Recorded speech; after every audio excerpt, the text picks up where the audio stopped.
জয় হিন্দ বন্ধুরা, সবাই কেমন আছো? আশা করি তোমরা সবাই খুব ভালো আছো বন্ধুরা। আজকে খুব গুরুত্বপূর্ণ একটা টপিক নিয়ে আমি তোমাদের সামনে আলোচনা করব, যে ওয়ার্ল্ড ম্যাপ। ওয়ার্ল্ড ম্যাপ সম্পর্কে আমরা আজকে বুঝবো, তারপরে আমরা সেটাকে নোট ডাউন করব। আগে তোমরা ভালো করে ওয়ার্ল্ড ম্যাপটা দেখে নাও, যে আমাদের পৃথিবীর যেসব দেশগুলো আছে কিংবা মহাদেশগুলো আছে, সেগুলোর লোকেশন সম্পর্কে আজকে আমরা ভালো করে জানবো। সামনে তোমরা স্ক্রিনে দেখতে পাচ্ছ, এটা হচ্ছে ওয়ার্ল্ড ম্যাপ। এই যে লোকেশনটা, এটা কি? এটা হচ্ছে নর্থ আমেরিকা। তার ঠিক নিচে কি আছে? South America. এটাকে আবার অনেকে ল্যাটিন আমেরিকাও বলা হয়, ঠিক আছে। আর এই যে মহাদেশটা আছে, সেটা কি বলবো আমরা? আফ্রিকা। ঠিক এই জায়গাটা আছে কি? ইউরোপ। আর এই সম্পূর্ণটা মিলে আছে কি? এশিয়া। আর এদিকে কি আছে? এই সম্পূর্ণটা মিলে কি আছে? রাশিয়া। এবং তার ঠিক নিচে এখানে কি আছে? অস্ট্রেলিয়া। আর ঠিক নিচে আছে আটলান্টিক এবং উপরে আছে আর্কটিক। ওকে, এই যাচ্ছে ওয়ার্ল্ড ম্যাপের লোকেশন। আমরা এবার ভারতবর্ষের লোকেশন সম্পর্কে জানবো, যে আমাদের এই ওয়ার্ল্ড ম্যাপে ভারতের লোকেশনটা কোথায়।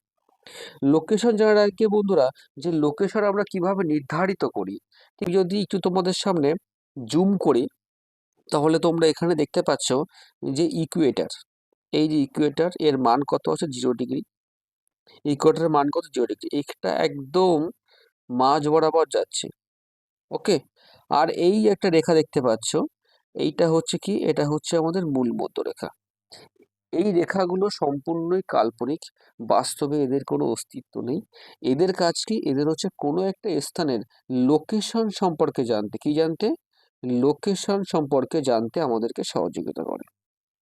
তো এই অনুযায়ী এটা কি? এটা হচ্ছে নর্থ, এটা হচ্ছে আমাদের সাউথ, এটা হচ্ছে ইস্ট এবং এটা হচ্ছে ওয়েস্ট। এই অনুযায়ী দেখো, এই হচ্ছে আমাদের ভারতবর্ষ। সারে জাহাঁ সে আচ্ছা হিন্দুস্তান আমারা, ঠিক আছে।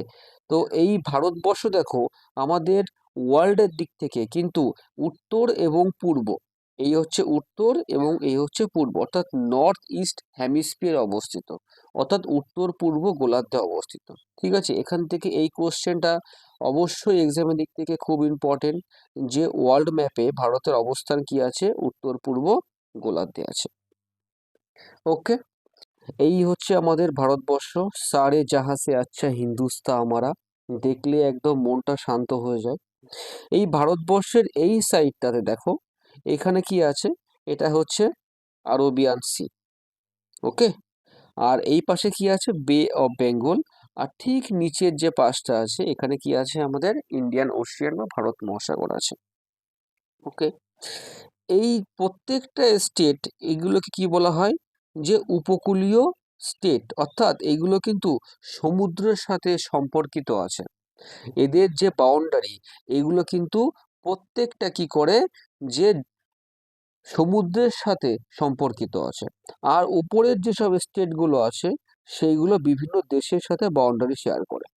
তো আজকে আমরা আমাদের যেসব নেইবারিং কান্ট্রিগুলো আছে, সেসব সম্পর্কে আমরা জানবো এবং সুন্দর করে আমরা নোট ডাউন করবো। এই টপিকটা যে কোনো এক্সামের ক্ষেত্রে এই টপিকটা ভেরি ভেরি ইম্পর্টেন্ট। আর আমি বারবার বলি, শুধুমাত্র এক্সামের দিক থেকে না, বাস্তবের দিক থেকেও কিন্তু আমাদের এগুলো জানা খুবই প্রয়োজন, ঠিক আছে। এবার দেখো, আমি যদি এখান থেকে শুরু করি, এই দেখো, এটা হচ্ছে কি? আমাদের নর্থ, এটা হচ্ছে সাউথ, এটা হচ্ছে ইস্ট, এটা হচ্ছে ওয়েস্ট। ওকে, সব থেকে এবার দেখো, ওয়েস্টার্ন সাইডে সব থেকে ফার্স্ট কান্ট্রি কি আছে? পাকিস্তান। তার ঠিক উপরে আছে কি? আছে আফগানিস্তান। এবার সমস্ত উত্তর দিকটাই কিন্তু কভার করে আছে কি? চায়না কভার করা আছে। তার ঠিক নিচে দেখো, এখানে কি আছে? নেপাল, ভুটান, এইদিকে আছে মায়ানমার, এই যে মধ্যেখানে আছে বাংলাদেশ, এবং নিচে কি আছে? শ্রীলঙ্কা। আর এখানে কি আছে? মালদ্বীপ। তাহলে মোট আমাদের স্টেট আছে কতগুলো? মোট তাহলে আমাদের কতগুলো দেশ নেইবারিং কান্ট্রি? 1 2 3 4 5 6 7 8 9। এই 9টা দেশ কিন্তু আমাদের ভারতের প্রতিবেশী দেশ। এখান থেকে যদি আরেকটু আমি তোমাদেরকে ভাঙিয়ে বলি, এই যে 7টা যে দেশ, 1 2 3 4 5 6 7 এই 7টা দেশ কিন্তু ভারতের স্থলভাগের সাথে বাউন্ডারি শেয়ার করে। দেখো তুমি। আর একমাত্র শ্রীলঙ্কা 8 নম্বর এবং 9 নম্বর মালদ্বীপ, এই দুটো মাত্র দেশ কিন্তু আমাদের জলভাগের সাথে সীমা নির্ধারণ করে। তাহলে এখান থেকে যদি এই কোশ্চেনটা আসে যে ভারতের নেইবারিং কান্ট্রির মধ্যে কতগুলো এরকম দেশ আছে যারা ভারতের সাথে জলভাগের সীমানা নির্ধারণ করে, তাহলে কি হবে উত্তর? দুটো। কি কি আছে? শ্রীলঙ্কা এবং মালদ্বীপ। ওকে। নেক্সট দেখো বন্ধুরা, আমি তোমাদেরকে ভালো করে জুম করে দেখাচ্ছি যে পাকিস্তান আমাদের কোন কোন স্টেটের সাথে বা কোন কোন ইউনিয়ন টেরিটরির সাথে সীমা নির্ধারণ করে। প্রথম কি দেখতে পাচ্ছি আমরা? এখানে গুজরাট 1 নম্বর, রাজস্থান 2 নম্বর, তারপরে আছে পাঞ্জাব 3 নম্বর, জম্মু কাশ্মীর 4 নম্বর এবং লাদাখ। তাহলে লাদাখ কিন্তু এখন একটা ইউনিয়ন টেরিটরির মধ্যে পড়ছে, অর্থাৎ 4টে স্টেট এবং একটা কি হচ্ছে ইউনিয়ন টেরিটরি, মোট কতগুলো? 5টার সাথে কিন্তু সীমানা নির্ধারণ করছে কে? পাকিস্তান। এবং এই পাকিস্তানের রাজধানীর নাম কি? ইসলামাবাদ। ওকে। নেক্সট দেখো বন্ধুরা, ঠিক পাকিস্তানের উপরে কি আছে? আমাদের এই আফগানিস্তান, যার রাজধানী কি? কাবুল। আফগানিস্তান কিন্তু ভারতে মাত্র একটা স্টেটের একটা ইউটির সাথেই কিন্তু সীমা নির্ধারণ করে, সেটা কি? লাদাখ। লাদাখের রাজধানী কি? লেহ। ওকে। তাহলে আমাদের পাকিস্তান হয়ে যাচ্ছে, আফগানিস্তান হয়ে যাচ্ছে। এরপরে নেক্সট কি আছে? চায়না। এই সম্পূর্ণ দেখো চায়না। তার আগে তোমরা একটা জিনিস ভালো করে বুঝে নাও যে দেখো চায়নার একদম নিচের যে অংশটা, তার নাম কি হচ্ছে? তিব্বত। ওকে। অনেকে ভাবে যে তিব্বত হয়তো আলাদা একটা দেশ, কিন্তু না, তিব্বত হচ্ছে চায়নার যে এইখান থেকে কি আছে? হিমালয় পর্বতমালা। হিমালয় পর্বতমালার একদম পাদদেশের যে অঞ্চলটা, সেটাকে আমরা কি বলবো? তিব্বতীয় অঞ্চল। এটা কিন্তু চায়নারই একটা পার্ট। এবার এই চায়না কোন কোন স্টেটের সাথে সীমারেখা নির্ধারণ করে দেখতে পাচ্ছ তোমরা? যে আমি ফার্স্ট আসছি লাদাখ, তারপরে আসছি হিমাচল প্রদেশ, তারপরে দেখো উত্তরাখণ্ড, এপাশে কিন্তু নেপাল ঢুকে যাচ্ছে, নেপাল কিন্তু একটা দেশ। ওকে। এই দেখো মধ্যে এখানে আছে সিকিম, তারপরে দেখো হচ্ছে অরুণাচল প্রদেশ। তাহলে 1 2 3 4 5 লে লাদাখ, হিমাচল প্রদেশ, উত্তরাখণ্ড, এই সিকিম এবং অরুণাচল প্রদেশ। ঠিক আছে।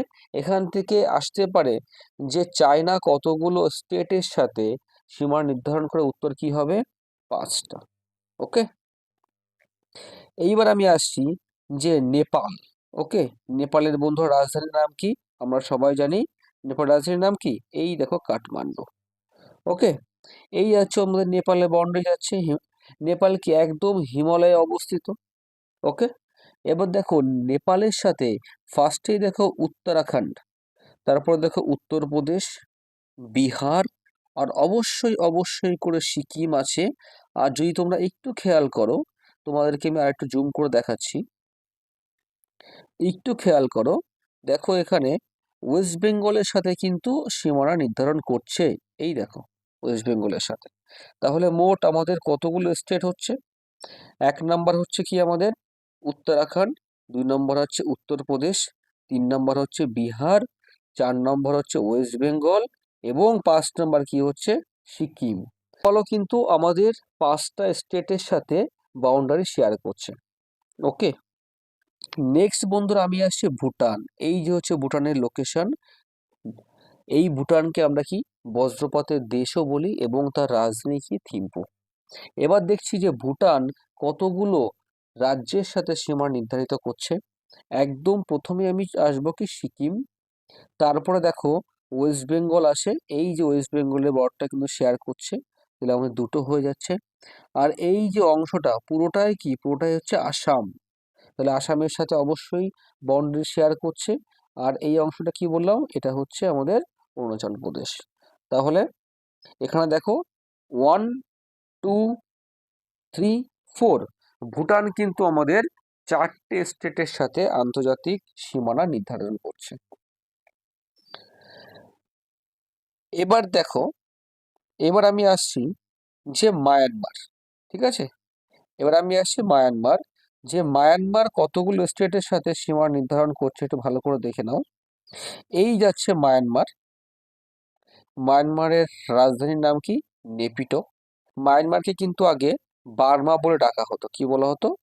বার্মা, ঠিক আছে। আগে মনে করা হতো এটা ভারতেরই একটি পার্ট, ঠিক আছে। প্রাচীন যেসব গ্রন্থগুলো আছে সেখানে বলা হয়েছে যে ভারতবর্ষেরই কিন্তু একটা অংশ কি হচ্ছে মায়ানমার। এবার আমরা দেখবো যে মায়ানমারের সাথে ভারতের বর্তমানে কোন কোন স্টেট সীমা নির্ধারণ করেছে। একদম প্রথমে আমরা দেখতে পাচ্ছি অরুণাচল প্রদেশ, তারপরে কি আছে নাগাল্যান্ড, তারপরে আছে মণিপুর, তারপরে একদম লাস্টে আছে মিজোরাম। অর্থাৎ চারটেই কিন্তু নর্থ ইস্টের স্টেট। ফার্স্টে আছে আমাদের কি অরুণাচল প্রদেশ, তারপরে নাগাল্যান্ড, তারপরে মণিপুর, তারপরে আছে মিজোরাম। আর এইখানেই কিন্তু মায়ানমারের বাউন্ডারি শেষ হয়ে যাচ্ছে। নেক্সট বন্ধুরা আমি আসছি বাংলাদেশ। এই যে হচ্ছে বাংলাদেশের লোকেশনটা, তোমরা ম্যাপে একটু ভালো করে দেখে নাও। এই যাচ্ছে হচ্ছে বাংলাদেশ। এবার এই বাংলাদেশ কোন কোন স্টেটের সাথে সীমা নির্ধারণ করছে। প্রথমেই দেখো এই সম্পূর্ণটা হচ্ছে আমাদের ওয়েস্ট বেঙ্গল। সব থেকে বেশি পরিমাণে ওয়েস্ট বেঙ্গল কোন দেশের সাথে সীমা নির্ধারণ করে? সেটা হবে বাংলাদেশ। বা যদি আমি ঘুরিয়ে বলি যে বাংলাদেশ ভারতের কোন স্টেটের সাথে সব থেকে বেশি পরিমাণে সীমা নির্ধারণ করে, সেটাও কিন্তু উত্তর কি হবে? আমাদের ওয়েস্ট বেঙ্গল। তারপরে দেখো আসছি এই যে আসাম। তাহলে ফার্স্ট আসছে আমাদের ওয়েস্ট বেঙ্গল, সেকেন্ড হচ্ছে আসাম, থার্ড কি হচ্ছে এই দেখো মেঘালয়, তারপরে আসছে ত্রিপুরা, তারপরে আসছে মিজোরাম। তাহলে 1 2 3 4 5। তাহলে বাংলাদেশ কিন্তু মোট 5টি স্টেটের সাথে সীমা নির্ধারণ করছে। ফার্স্ট কি হচ্ছে ওয়েস্ট বেঙ্গল, সেকেন্ড হচ্ছে তোমার কি আসাম, থার্ড মেঘালয়, ফোর্থ হচ্ছে ত্রিপুরা এবং লাস্ট হচ্ছে মিজোরাম, ঠিক আছে। এই যাচ্ছে আমাদের ল্যান্ড বাউন্ডারি বন্ধুরা, অর্থাৎ স্থলভাগের সাথে যে 7টা দেশের সাথে আমাদের সীমা নির্ধারিত হয় সেইগুলোর আমি ম্যাপে লোকেশন তোমাদেরকে দেখালাম। এইবার দেখো শ্রীলঙ্কা। এই দেখো একদম ভারতবর্ষের নিচে কি আছে? শ্রীলঙ্কা। শ্রীলঙ্কা কিন্তু কোনো স্টেটের সাথে বাউন্ডারি শেয়ার করে না। আমি আগেও বলেছি শ্রীলঙ্কা কি করে, শ্রীলঙ্কা হচ্ছে আমাদের জলভাগের সাথে বাউন্ডারি শেয়ার করে। এবং এই পাশে যে আরবিয়ান সি আছে, আরবিয়ান সিতে কি আছে? আমাদের মালদ্বীপ আছে। মালদ্বীপও কিন্তু ভারতের সাথে কোনো স্টেটের সাথে কিন্তু সীমা নির্ধারণ করে না, এও কিন্তু কি আমাদের জলভাগের সাথে সীমা নির্ধারণ করে।